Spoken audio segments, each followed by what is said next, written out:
This is Larry Lessig. This is episode 2 of the podcast Another Way, season 8. In this episode, we're going to talk to Rick Bennett, who was a Republican state senator from the state of Maine. He's now an independent candidate for governor in the state of Maine. But Rick was one of the critical influences that inspired me to bring this initiative to Maine, and he's been instrumental in fighting the corrupting influence of money in Maine. He's going to tell the story of why it is so important for politics in Maine, for people to believe in politics in general, to have this system of corruption come to an end. I hope you enjoy our conversation.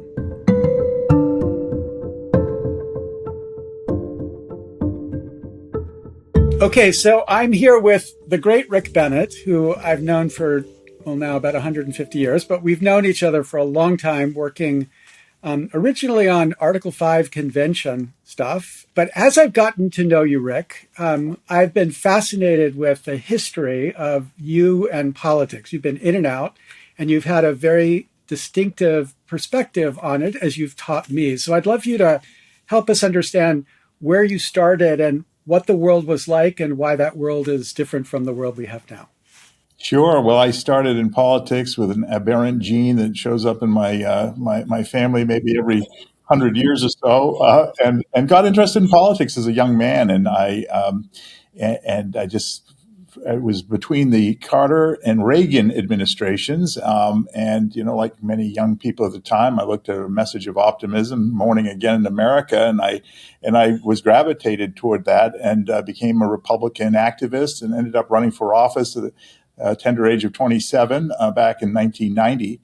And, it was a different world in politics then. It was, there was a real social aspect to it. There was a place for community to come together and for people to share views, not always agree even within the party, but, to have fun with politics and to contribute, have that shared experience in that common space that politics really ought to be. And so I had what you'd call a successful career, I guess, having been in the House and then the state Senate. Back in the 90s, I had the honor of serving as president of the Senate for a term when we had a tied Senate in Maine, 17 Republicans, 17 Democrats, one independent. Everybody thought it would be awful and a failure, but we made it work. We had a power sharing arrangement and it worked out great. And back then we had an independent governor, Angus King. And so it was an opportunity for people to find areas of common ground and build from them.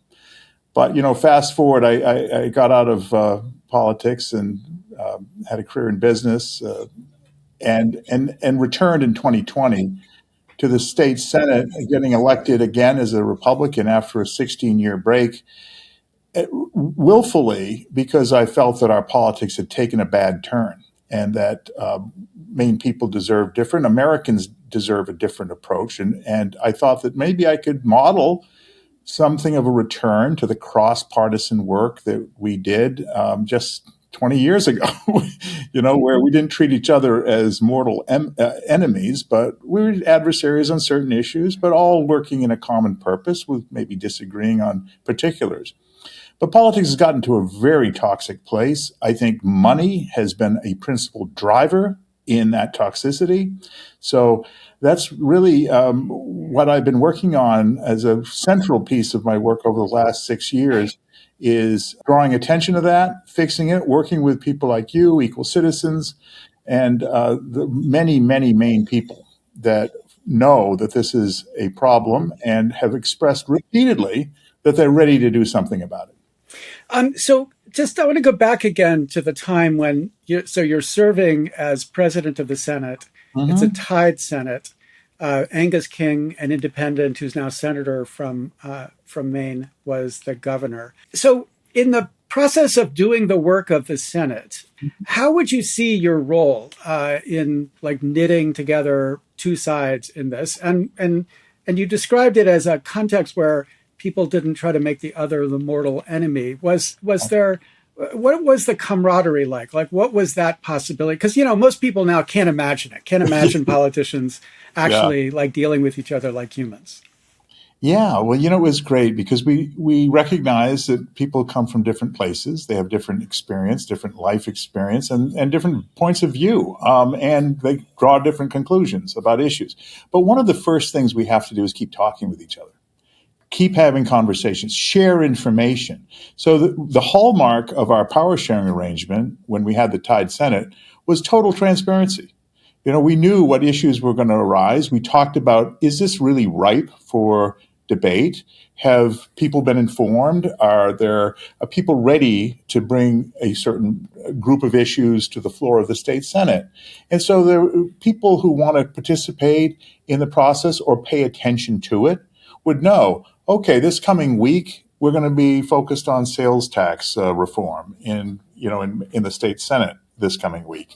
We try to bring the bills relating to that topic to bear, and it allows for the public and the news media, people who really are waiting for the most opportune moment for them to weigh in, because most people have other things involved in life and they can't just sit around the State House halls waiting for something to arise. So we let not only each other know what we were talking about and where the conversational arc was going, but we also let the public know. And so it was a very open and transparent thing, even though we often had spirited debates and came to different conclusions. So, like, what was money like back then? Like, how much did you have to raise to run for the Senate or the House when you first ran? Well, when I first ran, I think I raised $8,000 for the Maine House seat. And, in the 90s in Maine, we adopted clean elections, which as soon as that was adopted by the people, I encouraged all my colleagues. I was a Republican leader at the time, and I encouraged my caucus members and people running as Republicans to use the Clean Election Act because it was there for a reason. It was there to clean up politics and and it worked in many ways. One of the principal ways it worked is it gave people a floor of money that would allow them to conduct a campaign, even in a district that was really tough. And, there are some people that want to run for office, but they don't want anything to do with raising money. Or they, they're in a tough district and they, that where there should be options, but we under the Clean Election Act, which today works pretty well in Maine. It's been reformed a couple of times again because of requirements from the court. But currently, if you're running for the state Senate in Maine and you get maximum funding of the Clean Election Act, it's about $75,000 for a Senate seat, and the Senate seats are about 40,000 people. So, Maine was incredibly important in the 1990s with Connecticut and Arizona becoming the first states to adopt clean elections. But at that time, the outside money was muted. There was no big outside money. So I imagine over time, as outside money has grown, it's become harder for candidates to use clean elections as the way that they run their campaigns. Is that right? Well, they use many candidates still use clean elections, but the issue with the outside money is that it begins to dwarf the money going through the campaign, whether it's traditionally funded or clean election funded campaigns. The outside money, can distort the entire conversation. I think of campaigns as critically being a conversation between candidates and the voters. And what happens with this huge influx of outside money is suddenly another group, often a dark money group. You don't even know what the interest is behind the money, is making the conversation about something else than either the candidates want to talk about or the voters are interested in. And it really perverts and corrupts the system. And elections become about that agenda, not the shared commonalities that, of leadership at the state and local level, where candidates are presenting themselves in order to tackle the challenges and pursue the opportunities that present themselves in a state like Maine. So that disparity between the candidates' funding and the outside spending has gotten larger and larger over time. And even the candidates' money, particularly in the federal races we've seen in Maine, have become just out of state dominated. In the last real serious U.S. Senate race we had in Maine, 90% of the funding for both candidates was coming from out of state. Not that conversation between the voter and the candidate, but people who had different interests throwing money into these races.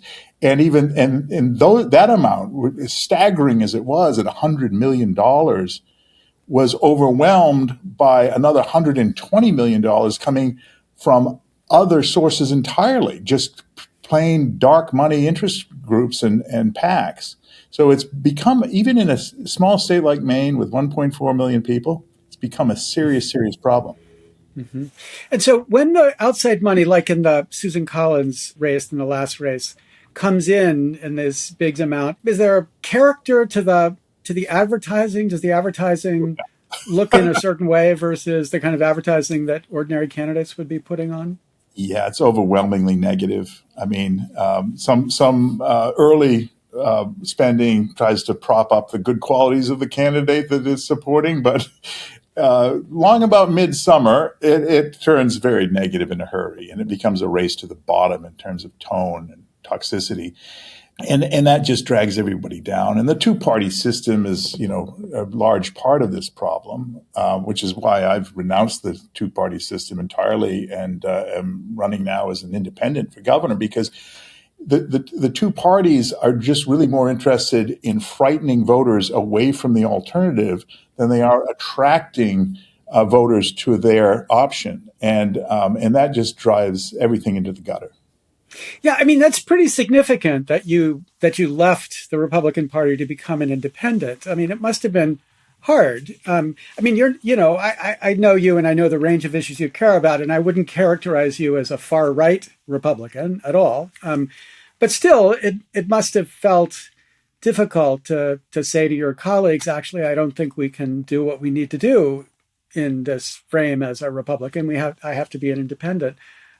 Did you struggle with that, or did it feel like just this is the obvious solution to the problem we face right now?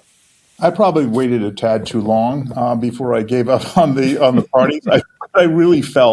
I've always felt that parties are best when they are a reflection of all their membership, but it's becoming. The parties are going in a different direction. Now it becomes more of an enforcement mechanism for a way of thinking, for a rigidity and orthodoxy, which, if you're a heretic on any one issue, you're called a Republican in name only, or whatever the equivalent is on the Democratic side. And it's, they've become real caricatures of themselves in many ways. But the most offensive part is not only are they driving people away from the public space, away from politics, putting people off, they're also getting nothing done because they're actually not interested in meeting the challenges that our communities and our state are facing. They're interested in just keeping a fight going. And, there are these campaign consultants, as you know, are making tens of millions of dollars. They put their kids through college and plan for nice retirements on the strength of not resolving human issues and helping people with housing and childcare and all the other issues that Mainers are facing. They're just interested in keeping a fight going. Resolving issues is not the point in the least. A resolved issue means they can't fight on it anymore and make loads and loads of money. I call it the political industrial complex, which is what it is. Yeah, it's a good way to think about it, because especially given how Maine has become a very purple state. So it's a swing state in presidential context, especially because you allocate electors by district. And also, obviously, at the Senate and at least one of the districts in the House, there's so much outside money that comes in, and people increasingly just think, I'll just get my summer place in Maine, and that's the place I'll be living for the campaigns and making all this money as a consultant.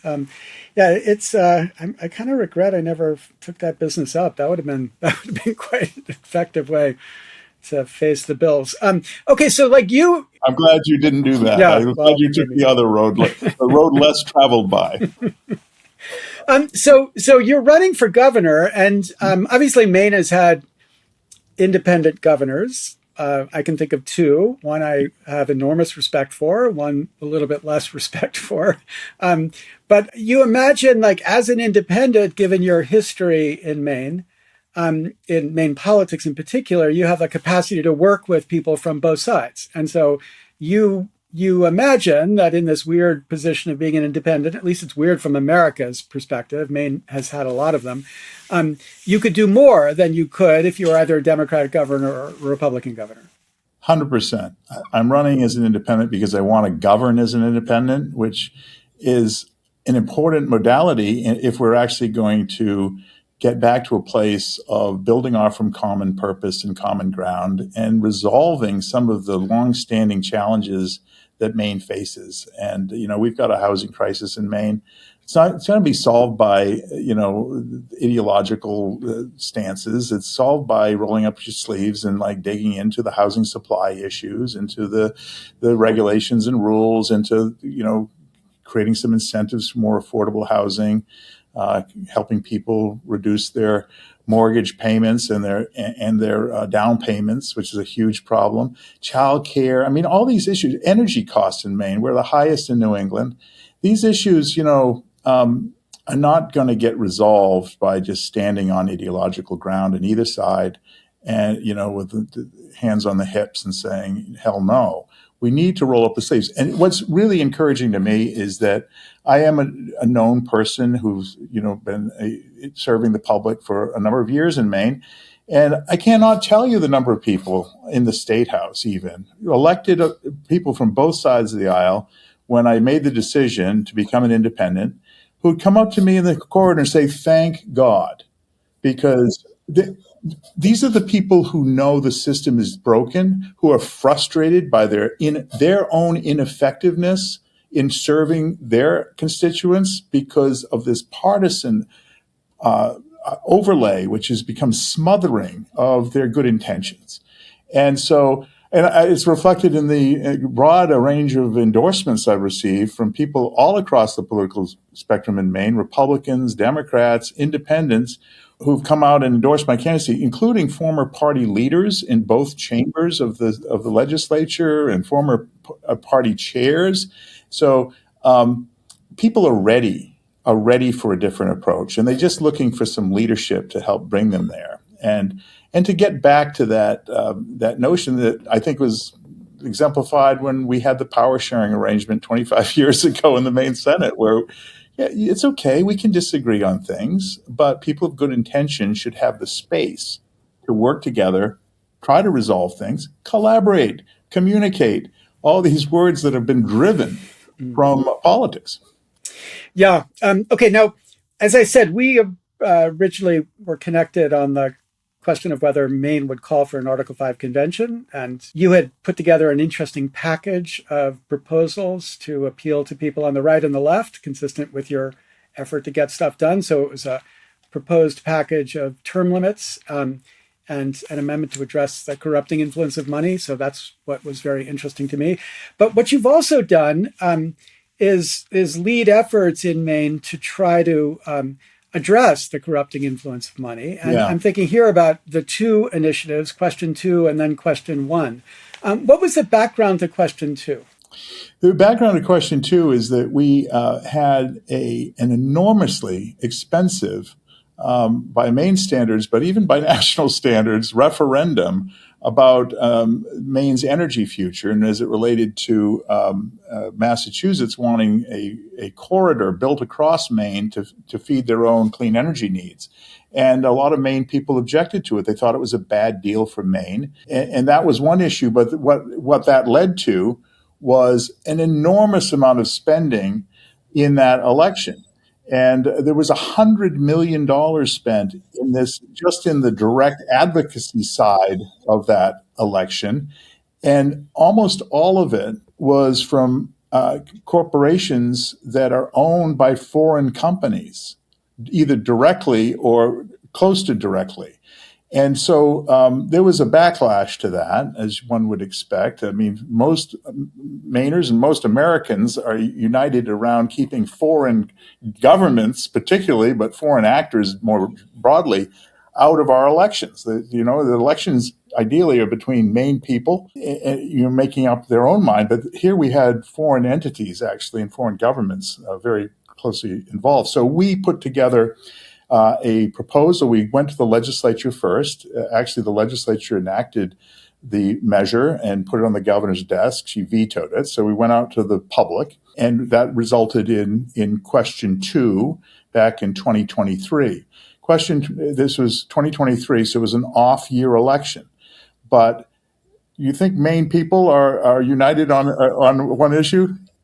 86% of the voters all across the political spectrum were in favor of that proposal. And we ended up, of course, getting sued by the people, the out-of-state and out-of-country corporations that are, were subject to it. And so that litigation is ongoing. But 86% more votes, a higher percentage of the votes, I should say, than anything in Maine history.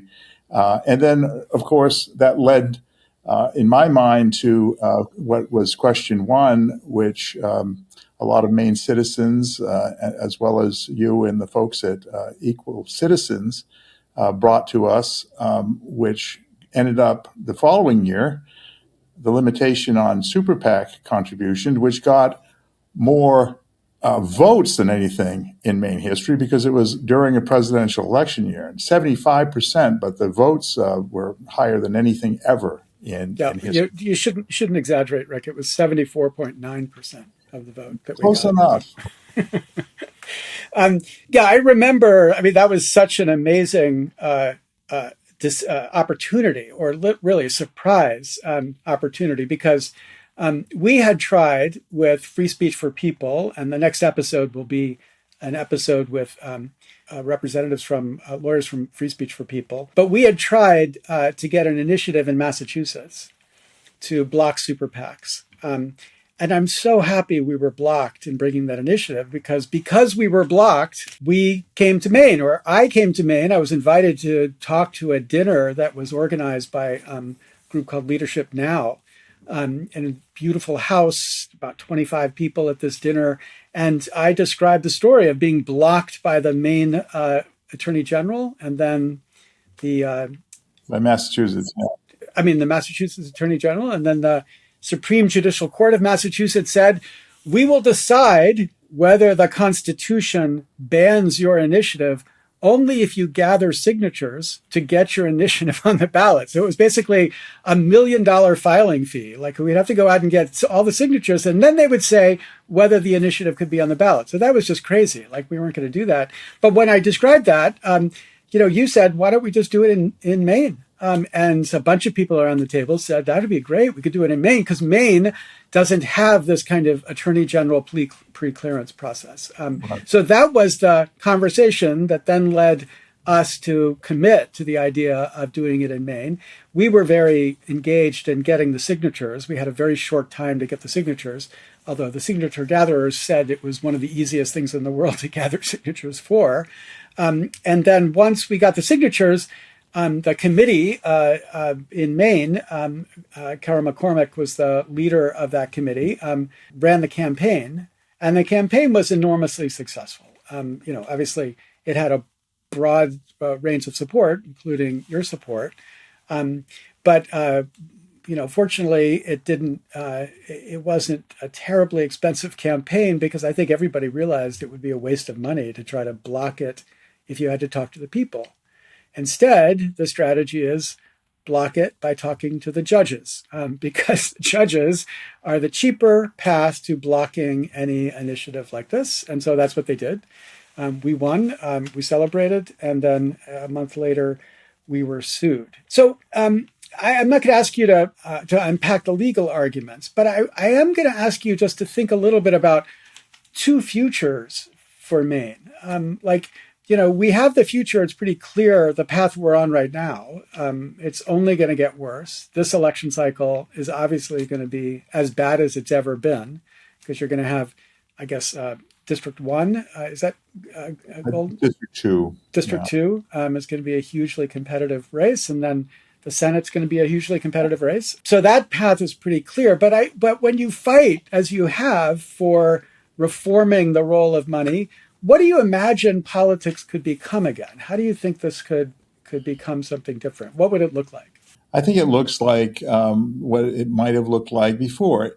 We had really tough fights. We had disagreements, but it was about the disagreements between the candidates, differing versions of the future that the candidates themselves expressed, not this us versus them writ large, but the nuance of actual real people in leadership presenting themselves to the voters to have that character of leadership, which is important.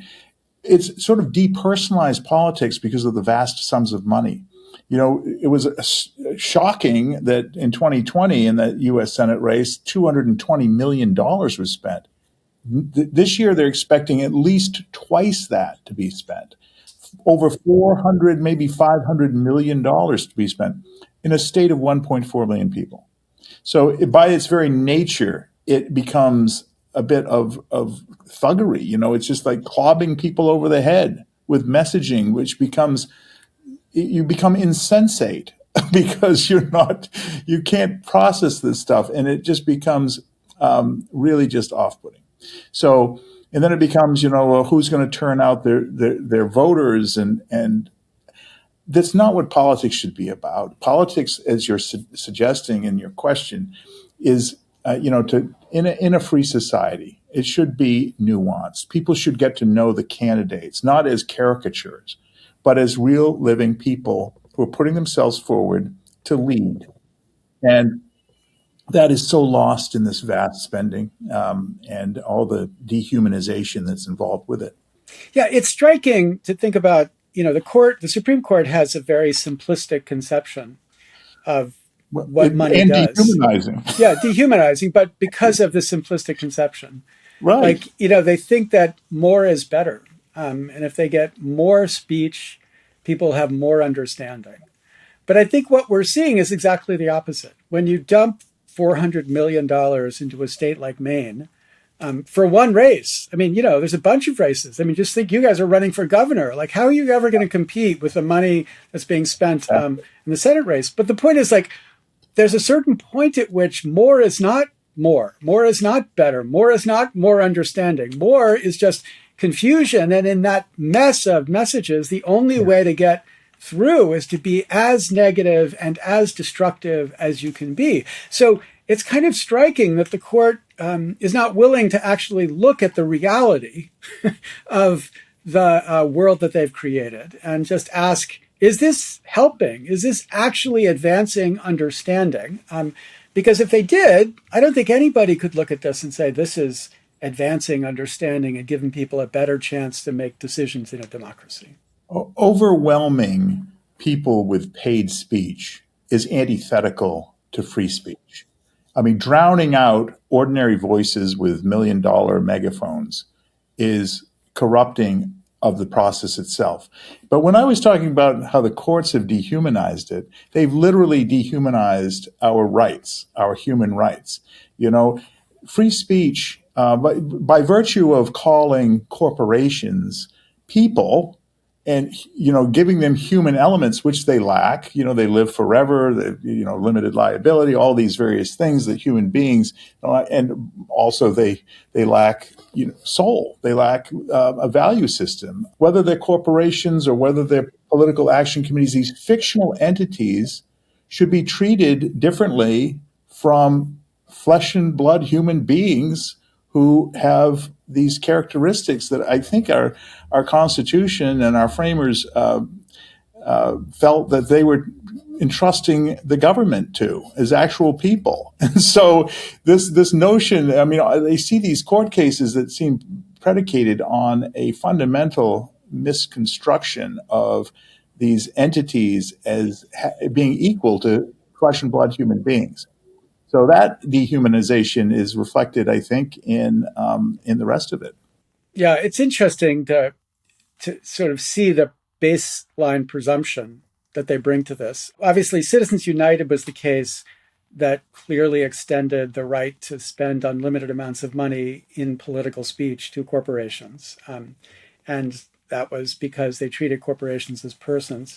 But and Scalia in that case said, yeah, everybody's getting all upset about the idea that we're giving rights to corporations, but that's not it at all, he said, because the question is not whether the corporation is a person.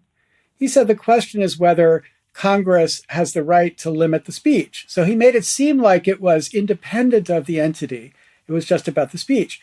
So then I think it was the next year, maybe it was 2 years later, some legal immigrants in the United States wanted the same rights that corporations have. They wanted the right to spend money independently of a campaign to support or oppose candidates in those campaigns.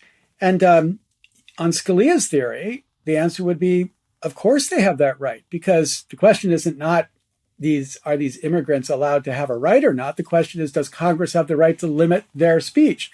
And under Scalia's theory, the answer would have been no. But the court, actually, it was originally an opinion written by Justice Kavanaugh when he was on the D.C. Circuit Court of Appeals, a case called Blumen versus FEC. The court said, well, wait a minute. The immigrants aren't really part of the political community. They're not entitled to vote. They're not entitled to be helping us decide what we should be doing in a political community. So therefore, we can exclude their right to speak or deny them a freedom to speak because they aren't the same as us citizens, which led Justice Stevens, when it went up to the Supreme Court didn't take review, to write a really striking, very aggressive dissent where he basically said, why are the corporations entitled to participate, but the people aren't? I mean, the corporations could be as foreign as the people. Like the owners of the corporations could all be from Germany or from Russia, for all that's sake. But so it's striking how there's a selectivity here. And the selectivity has led to, corporations having this kind of right.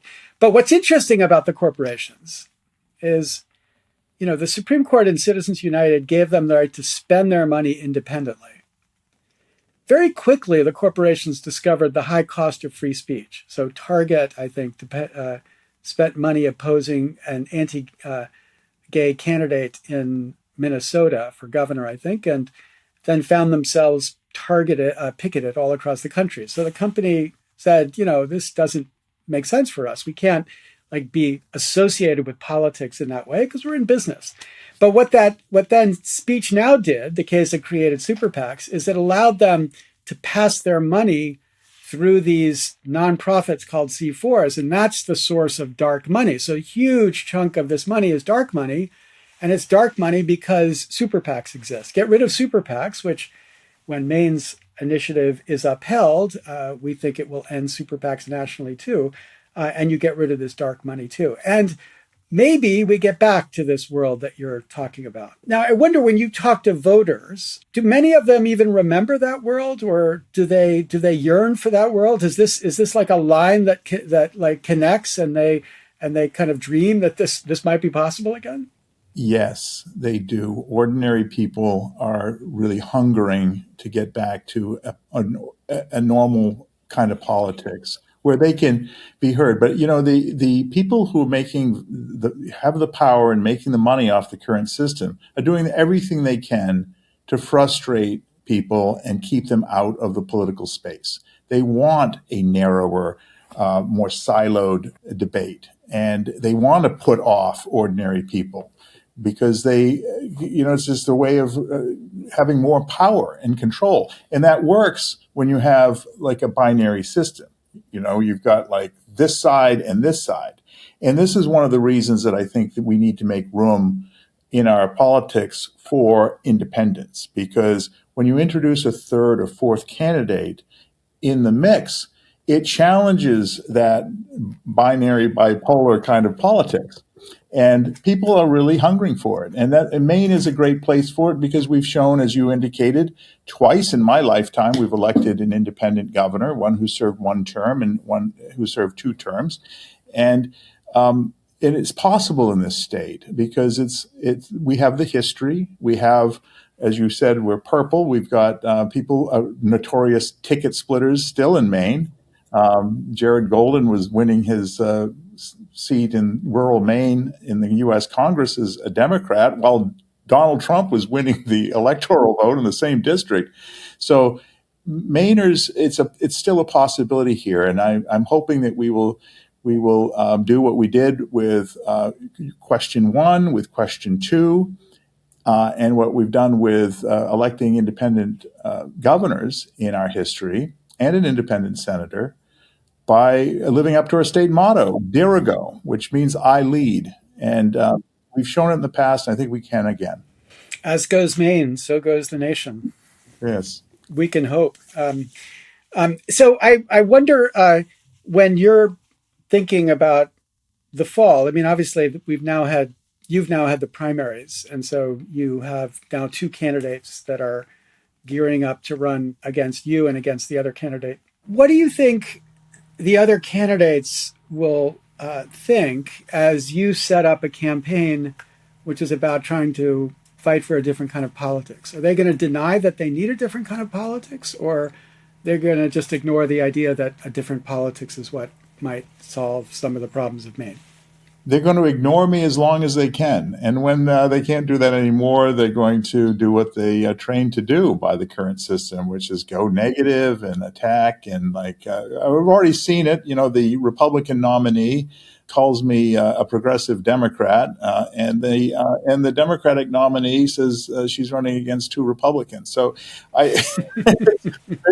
they don't even know how to engage in language that is non-binary. So it's quite interesting. And it's interesting because both of these candidates under our ranked choice system of primary elections got a very small amount of the vote relatively. The Republican nominee, 62% of Republican voters didn't vote for him. And the Democratic nominee, 77% of Democratic voters in the primary didn't vote for her. So you mean it's the first choice? Yes, exactly. And so, Well, as a consequence, there's a large pool of voters just coming out of the primaries that I am reaching out to because these candidates were not the first choices of most of the voters, the majority of voters in the primaries. So it will be interesting. I think we've got a really good chance of resonating. Certainly, my message is resonating in every conversation I have with ordinary people across this state. I can't tell you, I was in a diner the other day going table to table and introducing myself. And, people, when I say I'm Rick Bennett, I'm running for governor, and they'd say, nice to meet you. And then I'd say I'm running as an independent, and stand up, hug, handshake, smile. I mean, not on just a one-off basis, but this is a constant that I'm getting everywhere. And then 2 4th of July parades this past weekend, and had the same experience. It's people are really looking for an alternative. I've got to earn their support. The fact that I'm running and in my background and my the credibility we've established thus far, I think gets us part of the way. But you always have to earn the support of the people, and I'm working feverishly at that. Yeah, and you're going to have a challenge to get the message out, again, given hundreds of millions of dollars being spent from super PAC money in your state. Yes. Unfortunately, I wonder, is there going to be super PAC money in the governor's race as well? Well, it's, the principal source of super PAC money in governor's races are typically the Republican Governors Association, the RGA, and the Democratic Governors Association, the DGA. The DGA has indicated that they're going to be spending something like $8 million in the fall. They had to buy the time early because of the overwhelming, the blanket that particularly the U.S. Senate race and the 2nd congressional district race are putting on all political spending. You got to buy it early. But they're using the traditional methods. Maine is still a place where retail politics means a lot. That you can reach a lot of voters through over-the-top streaming and through social media, along with the impressive field operations, town by town, That's what we're doing. We're taking our message individual voter to voter, doing lots of Chamber of Commerce breakfasts and house parties where we're meeting people and building our own network, because we don't have the network that the parties have and that kind of infrastructure. But it's okay. It's achievable in Maine. It's been done before, and we're on plan to get that done. So there is more independent infrastructure, like the Forward Party. Is the Forward Party involved in this fight at all? They are. Actually, the Forward Party have been great. And of all the races nationally, the Forward Party endorsed our candidacy first out of all of them in 2026 nationally. And Governor Christine Todd Whitman, who was one of the chairs, along with Andrew Yang of the Forward Party, came and did an event with me in November, standing room only, in Portland, Maine. And she's coming back this month to do another event. They've been very supportive. They've introduced me to some of the national networks and also some of the infrastructure resources, because one of the things about the way campaigns are operated now, they're very much in the party fold. So even things like texting services and voter list management, all very partisan. But because of groups like the Forward Party, the Good Party, and a number of national reform organizations, we're beginning to see infrastructural resources be available for candidacies like mine as independents. That's going to be really important. Yeah. Okay, so we're recording this in the middle of, well, actually the first week of July, and we're going to see you, I hope, at the oral argument, which is going to be July 29th in Boston at the First Circuit Court of Appeals. I'm looking forward to being there. Yeah, because it's really important that everybody, including the judges, recognize how important this is to the people of Maine. I would think that 74.9% or 75%, the way you talk about it, of the people support it, would be important to them. But I think that they need to see that this really matters to people who are trying to actually be part of politics. This isn't a theoretical question. It's a very practical question. And they can't help but notice the consequence in a state like Maine. I mean, people in Massachusetts don't suffer the same kind of money issue because, essentially there are no contested races, not in the House, not in the governors. I mean, we've had Republican governors, even though it's a Democratic state, but it's not anything like what you see in Maine. So it's great to get everybody aware of just the consequence here. And I, just have to tell you how grateful I am for your leadership. So many people think this issue is just a liberal issue, issue that only people on the left care about. But that's only because they don't talk to people on the right. I think when you talk to people on the right, there are just as many people on the right who think this is a deeply corrupting reality in American politics, and they're eager to see us do something about it. So you've been incredibly important leader for that, and I'm grateful for that, Rick. Well, back at you, Larry. I mean, those of us who want this kind of reform need to hang together and work together.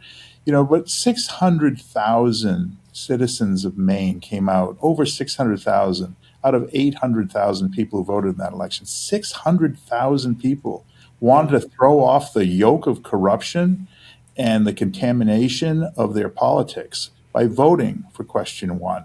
And those are the people who really are in the leadership here. And the Attorney General and the Friends of the Court are there, standing there in the courtroom fighting for them.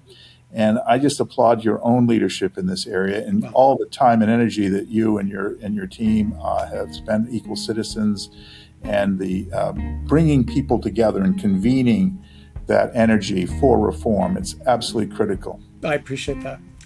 Okay, so we're going to see you at the end of the month. Look forward to it, Larry. Thank you. That was Rick Bennett talking about question one, the Maine initiative that ended SuperPACs in Maine and then was ended itself by a district court who stopped that initiative from going into effect. Now we are litigating at the end of July. We will have arguments in the First Circuit Court of Appeals. And the hope is, my confidence is, that court will get it right, and that will help us get to the Supreme Court. But in the next two episodes, we unpack the core legal arguments to show why, in fact, we should win.